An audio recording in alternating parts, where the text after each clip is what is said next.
Chapter 69, The Respite, Hanyu's POV. Hanyu couldn't stop going over things in his mind and torturing himself with all the moments when he might have done something different that made everything turn out all right. The worst part was that Antony wasn't even looking at him, not so much as a glance as they traversed the hallway, heading back to their rooms. Of course, Hanyu was no better. His throat felt so choked with words that none of them would come out. Antony shut the door behind them much more firmly than he usually did. Then he leaned against it with a sigh, resting his forehead against the wood. He was cradling his left hand close to his chest, but Hanyu couldn't get a good look at it to see what was wrong. The god's voice was low and weary. "Well, that could have gone better." Hanyu dropped down at his master's feet, his heels, and finally found his words. Torrents of them, as usual. "I'm so sorry," he wailed. "Asao tried to warn me, but I didn't leave. It's not his fault, it's all mine, and I swear I didn't mean to disobey and run off on my own, but I didn't think, and I'm so sorry, and—" "Breathe, Hanyu." The god didn't sound angry, just tired. That was worse, somehow, but Hanyu obeyed and pulled in a few gulps of air. It seemed to take forever, but finally Antony spoke again. "Why did you run off alone? The whole reason I didn't punish you last time was that I thought you understood why it was dangerous to do that." "I do understand." Hanyu ached to lift his head so he could at least see whether Antony was facing him now. "I swear I do, I just wasn't thinking." "If you didn't want to wait for me, fine, but you could have gone to Theo or Thad or Felix, or even to the galley to get Zenji. You had so many choices that weren't charging right into Marcus's rooms alone in defiance of everything I've ever asked of you." Oh, fuck. Hanyu had only thought of the others in terms of avoiding them so they wouldn't stop him. He'd known it was a stupid, reckless thing to do, and he charged ahead anyway. "I'm sorry," he said again. Antony went on as if he hadn't spoken. "How many times have I warned you about Marcus specifically? Do you listen to me at all?" "I swear I do." Hanyu had thought he would be out of tears by now, but they just kept coming. "I told you not to wander the ship alone, and I told you to stay away from Marcus. I explained my reasons for those rules over and over again. You're an incredibly smart man, so I can only assume that you don't care what I have to say. Do you think that I'm inventing all of this to make your life harder, or that I don't know what I'm talking about?"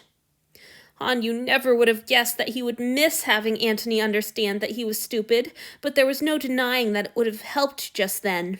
With anybody else, he could have made an appeal to his proven lack of intelligence, but Antony wouldn't accept that. "It isn't that," he cried instead. Kenta mentioned Asao screaming, and I couldn't think of anything other than getting to him." There was a long pause, then a soft thud as Antony dropped to the floor in front of him. "I suppose I can't argue too much with that," the god sighed. "I heard your voice coming from his rooms and did the exact same thing. Just burst in without a knock or even a moment's thought." That gave Hanyu pause. He supposed he had registered Antony charging through the door without waiting for an invitation, but he hadn't really thought about what it meant. Now, even through his tears, he felt a surge of warmth at the care that his master's recklessness showed. He swallowed a sob. "Thank you for coming for me." Don't be stupid. Now Antony sounded annoyed, and Hanyu couldn't help relaxing just a little. "Of course I came for you." "And more than that, thank you for telling him to be gentler with Asao. I knew you would, if you would just let me ask." Why didn't you just say something before now?" Antony demanded. Then, "For goodness sake, sit up, will you?" Shakily, Hanyu pushed himself up to his knees. Antony was sprawled against the door, and he offered a joyless smile as Hanyu met his eyes. "I know you don't have any reason to trust me, but I would have said something, Hanyu. He's your best friend." "It's not that I don't trust you," Hanyu cried, "but he didn't want me to say anything." Antony's tone was biting. "Well, that's worked out beautifully." Why is Marcus so awful? Hanyu almost choked on the words, he was so full of sudden bile. There's no reason for anyone to ever do that to a Sao. Why are you with him? You can't possibly like someone so mean. As soon as Hanyu said it, he realized he'd been wondering that for a long time now. Maybe there were more fierce gods than gentle ones overall, but Antony surrounded himself with the latter sort. His inner circle were all kind in their own ways, from Felix's obvious warmth to Lord Julia's more prickly generosity. The only discordant note was Marcus. An instant later, Hanyu also realized that had probably been an incredibly rude and inappropriate question. He braced himself for rage, but instead, Antony sounded wounded. He wasn't always like this. He's just lost sight of himself lately. It can happen to anyone. But he's hurting a Sao! Antony stared down at the hand he still held close to his chest. I've done my share of damage, too. Not like that! Hanyu was in no position to be making demands, but still. Please don't go back there tonight! I don't have much of a choice, now do I? The god threw him a cutting glare. Just be glad we were able to work something out. How could he sound so calm about it? But it was my fault! Why should you get hurt? Because I can take it and you can't. That's what Asao said, too! Antony sighed. Well, he was wrong. You're both humans, and I'm not. He can't really damage me. All Hanyu could think of was that night when Antony had stumbled back from his last rough encounter with Lord Marcus, the first time Hanyu had called him by name. He'd looked, panicked, knifed through Hanyu's gut at the memory of the way he'd looked. But it'll hurt you, Hanyu whispered, longing to take the god in his arms and keep him in place. It's fine. Antony still sounded so dismissive. I'm lord of the ship, at least in name, so it's my job to keep him in line. But why would you let him do that to you? He has to obey you. You can just make him do what you say. Antony raised a brow.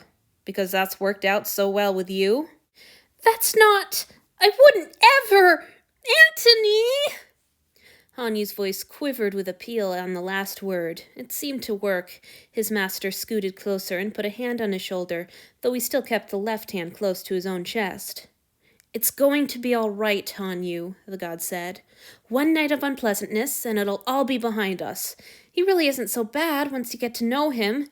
He just gets in these moods sometimes. But he can be so sweet, too. Then why did you try to tell me to stay away from him? Try being the operative word. Antony was right. Hanyu shouldn't be arguing or disparaging his master's lover right now, not when the whole mess was his own fault to begin with. I'm ready to take my punishment for disobeying you now, my lord, he whispered, bowing his head. I promise I won't complain about it. The god was quiet for a long moment. Finally, he gave Hanyu's shoulder a soft squeeze with the hand that still rested there. We can talk about that later, he said. Like I said, I did the exact same thing, barreling in there without knocking. But if it would help you to stop and remember to wait for me or one of the others next time, well, we'll talk about it. Hanyu wasn't convinced that it would help. The priest had done all right modifying his behavior with punishments back at the temple, so far as everyday matters went, but when he was too upset or excited to think, nothing helped. Still, he hoped he could talk his master into it. It would just be too unfair if Antony and Asao were the only ones to be hurt by his recklessness while he got off entirely free. I'm going to get some rest, Antony announced suddenly. Feel free to join me if you want. Hanyu had only been up for 2 or 3 hours, but he was so utterly exhausted and wrung out that he was more than happy to follow the god to the bedroom and huddle under the covers with him, both of them still fully dressed. Antony curled into his usual tight ball, and this time, Hanyu wasn't sure if it would be all right for him to wrap himself around his master like he usually did. Antony was still cradling his left hand, seemingly lost in his own thoughts. In the end, Hanyu couldn't help himself. He draped one arm carefully over Antony's ribcage and pressed closer to the god's tense back. Please, please don't go. After the storm and the even greater chaos of the morning, Hanyu slipped into sleep more easily than he'd expected he would be able to do. He slept heavily, as always, but he still woke when Antony slipped out of the bed. He lay still, pretending he was still asleep, but cracking one eyelid to survey the room, which was pointless. Not for the first time, he wished there were some way to measure the passing of time down in these cabins. Was it night already? Antony moved so silently he might have been a shadow, adjusting his clothes and hair as if he were stepping out for a meeting or a stroll on the deck. Hanyu had almost made up his mind to sit up and try once more to talk his master out of leaving when Antony marched out of the bedroom without a backwards glance. A moment later, the door shut behind him. Gods, he was actually doing it. He was really going to walk right up to Lord Marcus's door and let that monster hurt him. Why should Hanyu have expected any different? He'd been there, trembling on the floor while his master refused all of Lord Marcus's suggestions and begged to take Hanyu's rightful punishment himself. Hanyu shuddered, remembering the urgent pleading in his god's voice as he'd offered himself up to that fiend's anger.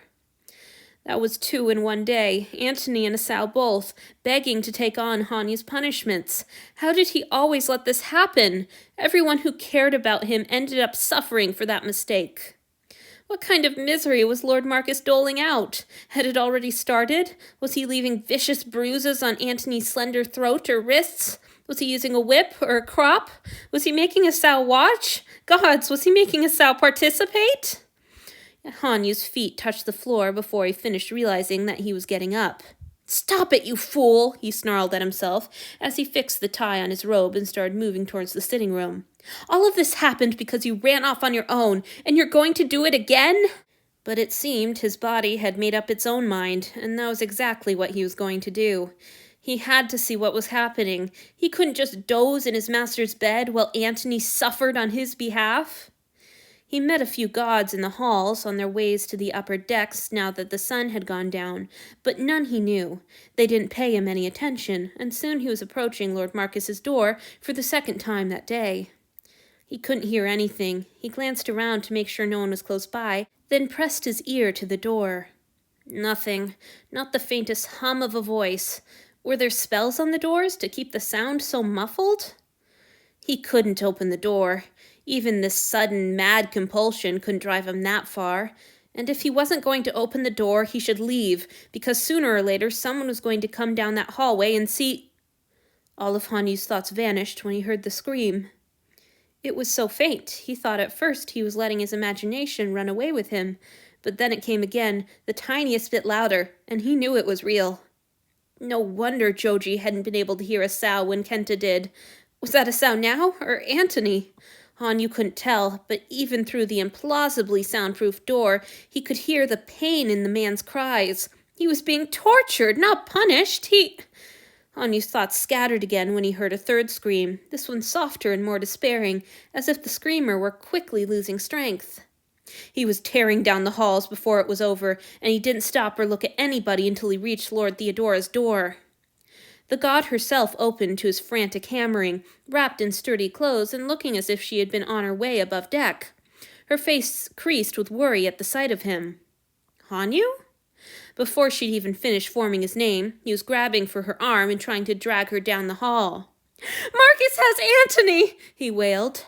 "He's hurting him, killing him maybe! Please, please make him stop! It's all my fault! I didn't!" The god plucked him up in her big calloused hands, lifted him right off the ground, and set him down again on the other side of her threshold. The movement shocked Hanyu enough that he stopped babbling and actually looked at her face. Immediately he wished he hadn't. She looked like a monster out of a story, her mouth twisted around her fangs and her eyes blazing. Rage emulated so powerfully from her that he cowered under her careful touch and shut his jaw so fast that his teeth clacked loudly together. "Stay here," she snarled, and then she tore down the hall so quickly his eyes couldn't follow her.